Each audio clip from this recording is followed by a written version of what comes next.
তো আলহামদুলিল্লাহ, চমৎকার প্রাচীন সভ্যতার একটা দেশে আল্লাহ তাআলা আপনাদেরকে আসার সুযোগ করে দিয়েছেন, আমাদেরকে আসার সুযোগ করে দিয়েছিলেন। এখানে অধ্যয়ন করার, শিক্ষা অর্জন করার, জ্ঞান অর্জন করার সুযোগ করে দিয়েছিলেন। নবী মুসা আলাইহিস সালাম, নবী ইউসুফ আলাইহিস সালামের স্মৃতিধন্য এই মিশর, আমরা এবারে সেই ইমাম শাফির মাকবারা জিয়ারত করলাম। আমাদের সময় অবশ্য এত সুন্দর ছিল না, এটা দেখলাম খুব সুন্দর ব্যবস্থাপনা করা হয়েছে। ইবনে হাজার আল আসকালানির মাকবারা জিয়ারত করলাম। বদরুদ্দুর আইনির ওই যে মাদ্রাসা আইনিটা খুঁজতেছিলাম, সেটাও ঠিক আগের জায়গাতেই রয়ে গেছে। তো আলহামদুলিল্লাহ, ইতিহাসের সাক্ষী হয়ে মিশরের অনেক অনেক জায়গাগুলো ঠায় দাঁড়িয়ে আছে ঠিক আগের মতো, এবং এটা আমাদের জন্য ব্লেসিং যে আল্লাহ তাআলা মিশরের মতো এরকম চমৎকার একটি জায়গাতে আসার এবং জ্ঞান অর্জনের সুযোগ করে দিয়েছেন। আমি জাস্ট সামান্য একটু রিমাইন্ডার দিয়েই আমার সংক্ষিপ্ত কথা শেষ করব যে আল্লাহ তাআলা আমাদেরকে জামিয়া আল আজহারের মতো এমন একটি বিশ্ববিদ্যালয়ে পড়াশোনা করার সুযোগ করে দিয়েছেন। এটা অনেক বড় একটা নেয়ামা, কারণ আল আজহার হচ্ছে একটা মুক্ত জ্ঞান চর্চার কেন্দ্র।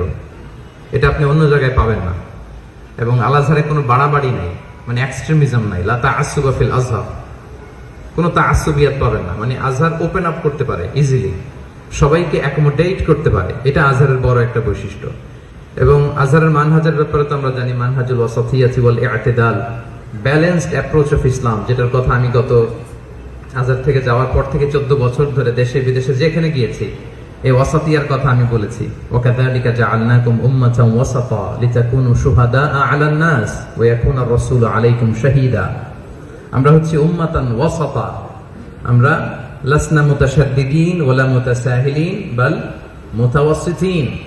আমরা বাড়াবাড়িও করি না, ছাড়াছাড়িও করি না। আজহার তো এটাই আমাদের শেখায়, ঠিক কিনা? মানে বাড়াবাড়িও করবো না, ছাড়াছাড়িও করবো না, আমরা মাঝামাঝি থাকবো। উম্মাতান আদলান ওয়া খিয়ারা, এটা হচ্ছে দ্য বেস্ট নেশন। তো গোটা বিশ্বব্যাপী এই মধ্যম পন্থার ইসলাম প্রচারের ক্ষেত্রে আল আজহারের ভূমিকা একেবারে অনস্বীকার্য। এবং আপনি খেয়াল করে দেখবেন যে এটার কোনো বিকল্প নাই, কোনো অল্টারনেটিভ তৈরি হয় নাই। গোটা বিশ্ব বাধ্য হয়ে এই মধ্যম পন্থার দিকে মুখ থুবড়ে পড়তেছে। This is the only way. এবং এই পতাকাটাকেই, এই ফ্ল্যাগটাকেই আমরা বেয়ার করি আলহামদুলিল্লাহ, মানহাজুল ওয়াসাতিয়্যাতি ওয়াল ই'তিদাল। এই একটা ফ্রেজ যদি আপনি ধারণ করে বাংলাদেশে ফিরতে পারেন, দ্যাটস গুড ইনাফ। শুধু এটার উপর যদি আপনার লাইফটাকে ডেডিকেট করেন, এটা গুড ইনাফ, যে এখানে বাড়াবাড়ি নাই, ছাড়াছাড়ি নাই, বরং মধ্যম পন্থা আল আজহার আমাদেরকে শেখায়। এবং আজহার আমাদেরকে বৈচিত্র্যের মাঝে ঐক্য খুঁজতে বলে। আল ওয়াহদাতু বাইনাত তানাওwu, এক একজনের এক এক চিন্তা, এক এক আইডিওলজি, এক এক ব্যাকগ্রাউন্ড থেকে আমরা এসেছি, কিন্তু আমাদের মধ্যে ঐক্য থাকতে হবে। আপনি দেখবেন যে বিভিন্ন ফিকহি ভিন্নতা বা আকীদাগত ভিন্নতা সহ আজহার কিন্তু সব মাযহাবের ছাত্র শিক্ষকদেরকে ধারণ করে। অবক্রা শিয়াদেরও সেন্টার আছে এদিকে, আমাদের সময় ছিল, এখন আছে না? ওরা আসে, নামাজ পড়ে, 4 মাযহাবের সব স্কলার্সরা আসে, ছাত্ররা আসে। মানে গোটা উম্মাকে ধারণ করার একটা মেন্টালিটি আজহারের মধ্যে আছে। এবং এই মেসেজটা, এই বার্তাটা যেন আমরা সাথে করে নিয়ে যেতে পারি। আল আজহারের কুল্লিয়াতে পড়াশোনা করা ছাড়াও বিভিন্ন মারকাজে যে পড়াশোনা করার সুযোগ থাকে, বিভিন্ন মাশায়েখদের দুরুসগুলোতে বসার সুযোগ থাকে। আমি তো বলি যে আজহারে এসে 4 বছর ঘুরে ঘুরে সাইনবোর্ড গুলো পড়লেও অনেক আরবি শিখে যেতে পারবে। বিভিন্ন লাওহার মধ্যে যা যা লেখা থাকে, এগুলো যদি কেউ হল করে যেতে পারে, সেও আরবির অনেক কিছু শিখে যেতে পারবে। আলহামদুলিল্লাহ, এই অপরচুনিটি গুলো আল্লাহ তাআলা আপনাদেরকে দান করেছেন। শিক্ষার্থী বন্ধুরা, বুসে আমরা যারা থাকি, এটা তো দুনিয়ার জান্নাত আমার কাছে মনে হয়। আল্লাহু আকবার। সকালবেলা আমি রেডি হওয়ার আগে আমার নাস্তা রেডি হয়ে আছে। পৃথিবীর এরকম কোথাও পাবেন? দুপুরে আপনি রেডি হন নাই, কিন্তু আপনার দুপুরের খাবার রেডি। আমি যে 2008-এ আসছি, মিনহা কত পাইতাম জানেন? 100 পাউন্ড।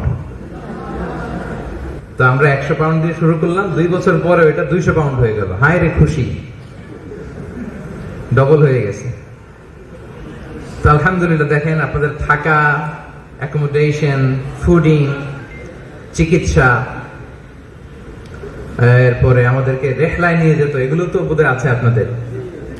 আলেকজান্দ্রিয়াতে নিয়ে যেত, মতহাফে নিয়ে যেত, বুরসাইদে নিয়ে যেত, লুকসুর আসওয়ানে নিয়ে যেত। এই যে অপরচুনিটি গুলো, তারপর বই কেনার জন্য আমাদের সময় টাকা দিত, মেডিকেল ফ্যাসিলিটিস ছিল, দেশে যাওয়ার জন্য টিকিট সরবরাহ করতো। আপনাদের সময় শুনলাম এখন 2টা টিকিট দেয় ব্যাচেলর করলে।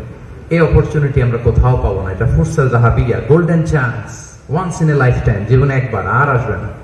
এখন মনে চাই, ইস, আরো যদি বই কিনতে পারতাম, আরো যদি পড়তে পারতাম, আরো কয়েক বছর যদি আলাদারে কাটাতে পারতাম। এই সুযোগটা আর আসবে?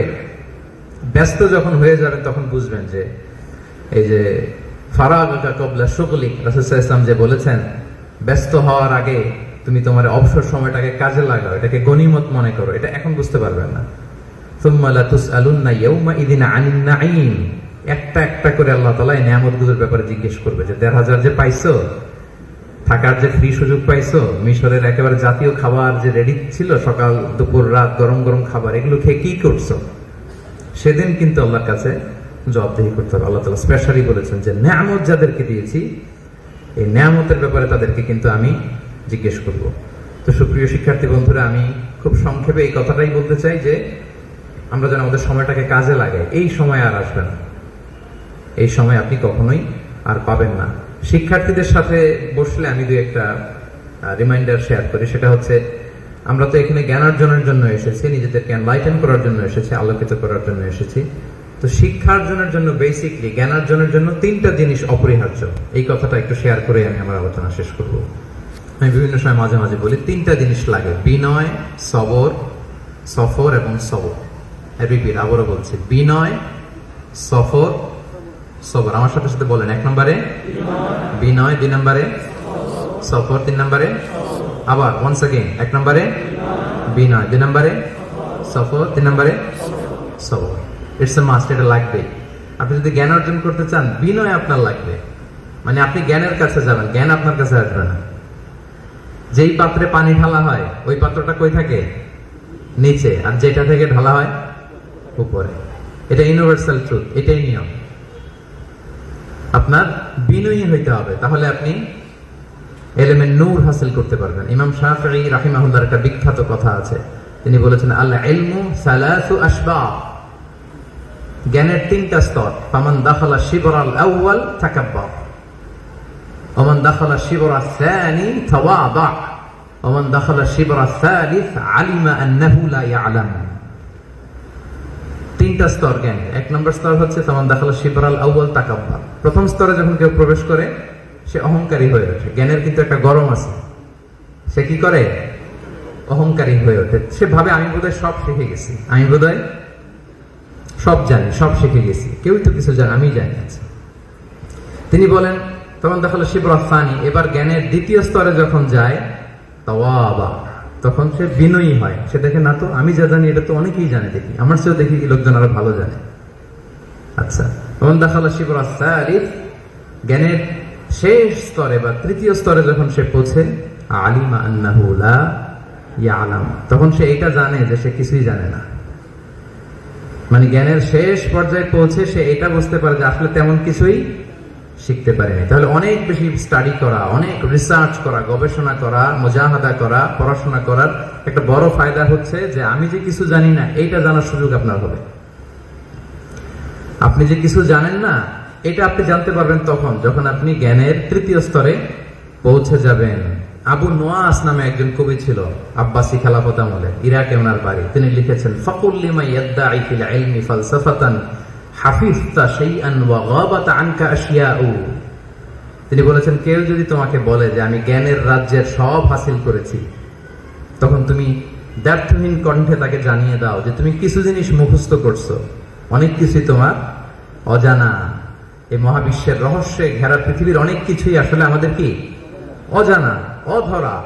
এখন আমরা জানতে পারি না, কাজ করতে পারি না। এজন্য আল্লাহ তাআলা বলেছেন, ওয়ামা উতীতুম মিনাল ইলমি ইল্লা কালিলা, আমি একেবারে যৎ সামান্য, কিঞ্চিত, খুব অল্প জ্ঞান আমি তোমাদেরকে দিয়েছি। কত অল্প?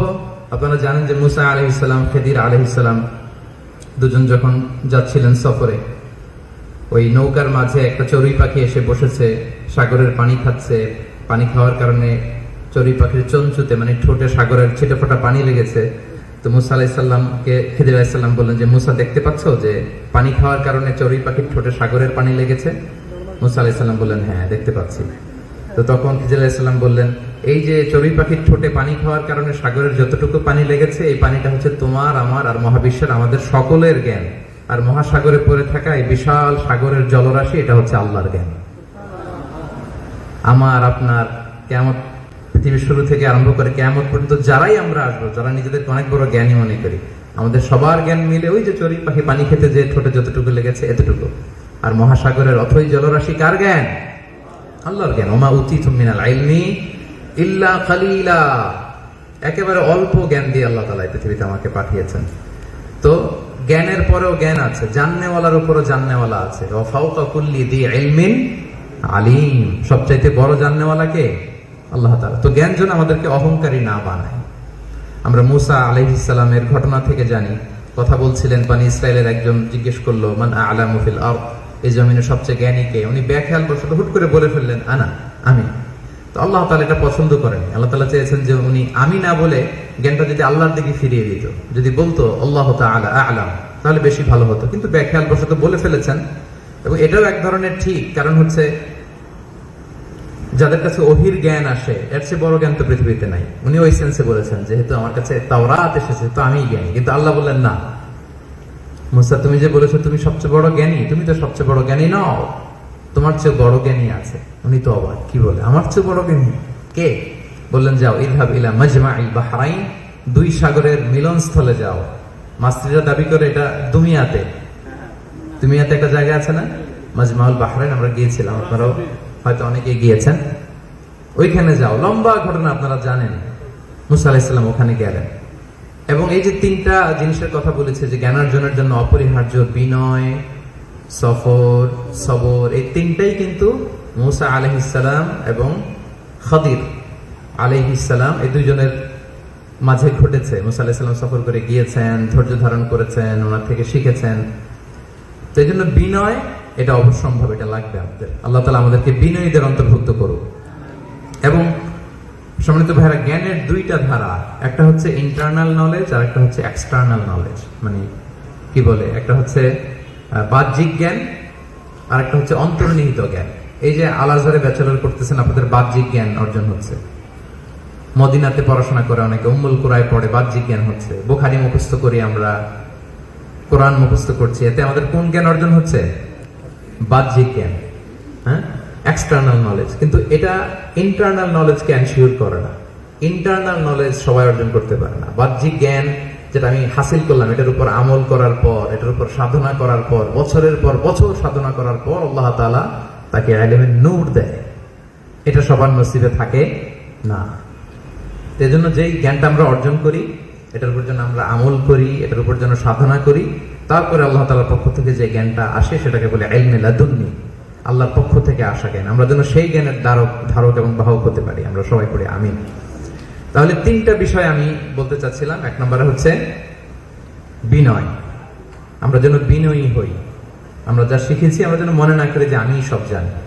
আমার ভাইয়ের একটা ডিফারেন্ট অ্যাপ্রোচ থাকতে পারে, ভিন্ন ধরনের জানার কোনো বিষয় থাকতে পারে, সেটা হয়তো আমি জানি না। যেমন খিজির আলাইহিস সালাম অনেক কিছু জানতেন যেটা মুসা আলাইহিস সালাম জানতেন না। সো আমরা যেন বিনয়ী হই। দুই নম্বরে সফর। দুই নম্বরে কি? মান সালাকা তারিকান ইয়ালতামিসু ফীহি ইলমান সাহালাল্লাহু লাহু বিহি তারিকান ইলাল জান্নাহ। এই যে আপনি এত পথ পাড়ি দিয়েছেন, আপনি যত স্টেপ যাচ্ছেন জান্নাতের দিকে এক এক করে স্টেপ আগাচ্ছেন। আল্লাহু আকবার। তাহলে প্রিয় মাতৃভূমি বাংলাদেশ ছেড়ে আপনি এখানে চলে আসছেন, সফরের কাজটাও হয়ে গেল। এখানে রেগুলার ক্লাসে যাইতে হবে, উস্তাদদের কাছে যাইতে হবে, ওনাদের কাছে যেয়ে বসতে হবে, মাশায়েখদের কাছে যেতে হবে। এর মধ্য দিয়ে এই সফরের থ্রুতে আপনি জ্ঞান অর্জন করবেন। তাহলে এক নম্বরে আমাদেরকে বিনয়ী হইতে হবে, দুই নম্বরে আমাদেরকে জ্ঞান অর্জনের জন্য সফর, এটা কন্টিনিউ করতে হবে। তিন নম্বরে কি বললাম? সবর, ধৈর্য ধারণ করতে হবে, অর্থাৎ হার্ড ওয়ার্কিং। এটার কোনো বিকল্প নাই। এখানে অনেক সময় মন খারাপ লাগে যে আব্বা নাই, আম্মা নাই, পরিবারের কাছের মানুষজন কেউ নাই। এই যে কষ্ট করতেছেন, এটাই হচ্ছে সবর। এই সবর ছাড়া, হার্ড ওয়ার্কিং ছাড়া পৃথিবীতে কেউ সফল হতে পারে না। যত সফলতার গল্প আপনি শুনবেন, তার পেছনে যেয়ে দেখবেন যে এর পেছনে হিউজ মুজাহাদা আছে, হার্ড ওয়ার্কিং আছে। তাহলে আমরা বিনয়ী হব এক নম্বরে। কি হব? দুই নম্বরে কি করব? সফর, কন্টিনিউয়াস সফর করতে হবে। ইমাম শাফিঈ রাহিমাহুল্লাহর কবরে ওখানে লেখা আছে যে সফর করলে 5টা জিনিস হাসিল হয়। তো লম্বা চূড়া কথা, কেউ পড়ছেন এই কবিতাটা? কবিতার ব্যাপারে আগ্রহ নাই? ইয়া আবনা আল আজহার, ইয়া সুফারা আল আজহার, আজহারি শায়েখরা তো এমন নুসুজ বলে খুতবা দেয়, কবিতা বলে, পুরা গম গম করে জুমার মসজিদের খুতবা, ঠিক কিনা? আপনারা এগুলো শুনতে যান না? বিভিন্ন বড় বড় মাশায়েখদের খুতবাগুলো দেখবেন যে অর্ধেক খুতবা কবিতা দিয়ে চালাই দিচ্ছে। কি দিয়ে? কবিতা দিয়ে। তো ইমাম শাফিঈ রাহিমাহুল্লাহ উনি খুব চমৎকার ভাবে বলেছেন যে সফরের কি কি ধরনের ফায়দা। তো এই জন্য আমাদেরকে সফর করতে হবে এবং ধৈর্য ধারণ করতে হবে। ধৈর্য ধারণ করতে হবে, চেষ্টা করে যেতে হবে। আল্লাহ তাআলা যে আপনাকে কোথায় নিবে আপনি জানেনই না। খুত্তাতুল্লাহি আ'যামু মিন খুত্তাতিনা, আমাদের প্ল্যানের চেয়ে আল্লাহর প্ল্যান অনেক বড়। আপনি হয়তো এই এতটুকু দেখতেছেন যে পাশ করে যদি এটা করতে পারতাম, এরপরে যদি ওইটা করতে পারতাম, কিন্তু আল্লাহর প্ল্যানে হয়তো এত দূর আছে, আপনি শুনলে অবাক হয়ে যাবেন।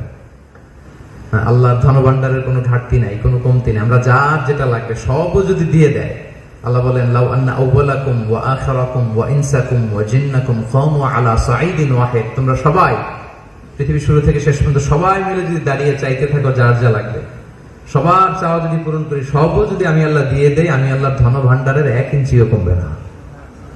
এজন্য আল্লাহর কাছে চাইতে আমরা বড়টা চাবো। কি চাবো? বড়টা চাবো। এজন্য রিজিক নিয়ে টেনশন করবেন না প্রিয় ভাইরা। আপনি আপনার কাজ করেন, রিজিকের টেনশন কার? রিজিকের প্ল্যানিংটা করে কে বলেন তো? আমরা অনেক সময় এত টেনসড হয়ে যাই যে ব্যাচেলর করার পর কি করব, মাস্টার্স কোথায়, পিএইচডি কোথায়, কি হবে ক্যারিয়ারের, হতাশ। মানে যেটা আল্লাহ করবে এই দায়িত্ব উনি নিয়ে গেছে। তো আল্লাহ তখন রেগে মেগে বলে যাও, যে দায়িত্ব আমার ছিল এটা যখন তুমি নিছো, দেখি তুমি তোমার রিজিকের বন্দোবস্ত কেমন করো। এই জন্য নাতাওয়াক্কালু আলাল্লাহিল মুস্তাআন, আমরা আমাদের চেষ্টাটা করবো। আস-সা'য়ু মিন্না ওয়াল ইতমামু মিনাল্লাহ। আপনি রিজিক নিয়ে টেনশন করবেন না। আপনি জাস্ট এখান থেকে কোয়ালিফাইড হয়ে বের হয়ে আসেন। চাকরি, অর্থ, সম্মান আপনার জন্য অপেক্ষা করতেছে। For sure I am telling you, আপনি কল্পনা করতে পারবেন না কত বিশাল বিশাল অপরচুনিটি আপনার জন্য অপেক্ষা করতেছে, আপনি কল্পনা করতে পারবেন না। আপনি জাস্ট চেষ্টা করবেন। এই যে আমরা বাংলাদেশে শিক্ষা কার্যক্রম পরিচালনা করবার জন্য আপনারা জানেন যে হাসানা ফাউন্ডেশন আমরা কাজ শুরু করেছি। খুব অল্প সময় হলো, বেশি দিন হয়নি। সেখানে আমরা যখন রিক্রুট করতে যাই আমাদের অনেক কষ্ট হয়। মানে বাংলাদেশে কাজও আছে, অনেক লোকও আছে, কিন্তু কাজের লোক নাই। কথা বুঝতে পেরেছেন? কাজও আছে, অনেক লোকও আছে, কি নাই? কাজের লোক। আপনি কাজের লোক হয়ে আসেন, মানে কাজ শিখে আসেন, কোয়ালিফাইড হয়ে আসেন, দেখবেন যে কাজের কোনো অভাব নাই। আমরা কয়েকটা পদের জন্য অ্যানাউন্সমেন্ট করেছিলাম, 10,000 সিভি আসছে। কয় হাজার? 10 জনকে রাখার সুযোগ হয় নাই আমার, 10 জনকে। তাহলে চিন্তা করেন কি পরিমাণে কোয়ালিটি, ক্রেডিবিলিটি খরা যাচ্ছে আমাদের। আপনি শুধু যদি আরবিটা ভালো করে শিখে আসেন, যে আমি যে কোনো ক্লাসিক্যাল তুরাসি বইয়ের আরবি সহজে অনুবাদ করতে পারি, আপনার জন্য চাকরি রেডি, আমার কাছ থেকে নেবেন এসে চাকরি। আপনি জাস্ট শুধু ইংরেজি ভাষাটা যদি জানেন, আপনার জন্য অনেক কাজ রেডি। আপনি জাস্ট তর্জমা করতে জানেন ভালো, আরবি থেকে ইংলিশ, ইংলিশ থেকে আরবি। আপনি শুধু ফিকহের উপর এক্সপার্টিস হয়ে আসছেন, উসুলুল ফিক, কওয়াইদুল ফিক জানেন, এই ব্যাপারে যা কোশ্চেন করা হয় আপনি একেবারে উত্তর দিতে পারেন, আপনার জন্য রেডি। তার মানে পজিশন আপনার জন্য রেডি হয়ে আছে, শুধু আপনাকে কোয়ালিফাইড হয়ে আসতে হবে। এই জন্য এখান থেকে আমাদেরকে শিখে যাইতে হবে, কোয়ালিফাইড রিসোর্স হয়ে যেন আমরা বাংলাদেশে ফিরি। আমরা আমাদের সর্বোচ্চটা দিয়ে যেন চেষ্টা করি, রিসার্চের যে ওয়ে আছে এগুলো যেন শিখি। এখন থেকে যদি কিছু আপনি একাডেমিক জার্নালে পাবলিকেশন করেন, পৃথিবীর অনেক ইউনিভার্সিটি আছে, আপনার ইন্টারভিউ নিবে না, শুধু সাইটেশন গুনবে, বলবে এতগুলা সাইটেশন থাকলে অ্যাসোসিয়েট প্রফ হিসেবে জয়েন করো। কিছু স্কোপাস জার্নাল, আইএসআই জার্নাল, যেগুলো সায়েন্টিফিক ইন্ডেক্স জার্নালে যদি আপনার পাবলিকেশন থাকে, তো আমাদেরকে যোগ্য হয়ে ফিরতে হবে। আলহামদুলিল্লাহ, it's a growing community, huge community. আমরা যেন আমাদের এই যে ইত্তেহাদ, আলহামদুলিল্লাহ নামটাই তো দেওয়া হয়েছে যে আমাদের কয়েকটা প্ল্যাটফর্ম মিলে আমরা সর্বদলীয় ছাত্র ঐক্য, হ্যাঁ, আল ওয়াহদাতু বাইনাত তানাওয়ু। This is the beauty of Islam. আমাদের চিন্তার বৈচিত্র্যতা থাকবে, বৈচিত্র্য থাকবে, কিন্তু এরপরে আমরা দিন শেষে ওয়ান ফ্যামিলি, সিঙ্গেল ফ্যামিলি। দেশের বাইরে আমরা মিলেমিশে সবাই একাকার, আমরা প্রবাসী, বাংলাদেশি, আল আজহারের শিক্ষার্থী, এটা হচ্ছে আমাদের বড় পরিচয়। সো আমরা যেন সুসম্পর্ক বজায় রাখি এখান থেকে দেখবেন যে আপনি অনেকে বিশাল বড় দায়ী হবে, অনেক বড় স্কলার হবে, অনেক বড় এন্টারপ্রেনার হবে।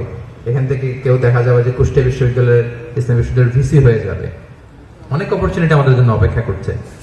আমরা যেন এখানে হাতে হাত রেখে, কাঁধে কাঁধ মিলিয়ে একসাথে কাজ করি, সুসম্পর্ক বজায় রাখি সবার সাথে, সবাই যেহেতু বাংলাদেশেও আমাদেরকে দীর্ঘ একটা পথ পাড়ি দিতে হবে, এবং আপনারা জানেন বাংলাদেশের দাওয়া কাজ খুব চ্যালেঞ্জিং। এখানে এসে আপনারা অনেক কিছু দেখতে পারতেছেন, শিখতে পারতেছেন, সহজ মনে হচ্ছে, ফ্লেক্সিবিলিটি, হ্যাঁ, আত-তাইসির, ইসলামের যে আত-তাইসির, এটা আপনারা দেখতে পাচ্ছেন। কিন্তু বাংলাদেশে দাওয়া কাজ করা কি অনেক চ্যালেঞ্জিং। তারপর আলহামদুলিল্লাহ আমরা কন্টিনিউয়াসলি বলেছি, ব্যাপক গণসচেতনতা তৈরি হয়েছে। যোগ্য হয়ে ফিরে যাইতে হবে, সবকিছু আপনাদের জন্য রেডি হয়ে আছে। তো আপনাদের সামনে এটাই আমার রিমাইন্ডার যে আমরা যেন ঐক্যবদ্ধ থাকি, মিলেমিশে থাকি, আমাদের সিনিয়র যারা আছে ওনাদের কথাগুলো যেন আমরা শুনি, আমাদের যেন মেন্টর থাকে, মেন্টরের আন্ডারে যেন থাকি, গার্ডিয়ানের আন্ডারে। আমাদের অনেক বড় ভাইরা আমাদেরকে নিয়ে বসতেন, আমার মনে আছে আজও ওনার নাসিহাতগুলো আমাদের জীবন পরিবর্তন করে দিয়েছে। অনেক বড় ভাইরা বলতেন যে, আমাদের এক ভাই মরহুম জাইনুল আবিদিন ভাই ইন্তেকাল করেছেন, আল্লাহ তাআলা ওনাকে ক্ষমা করুন, জান্নাতবাসী করুন।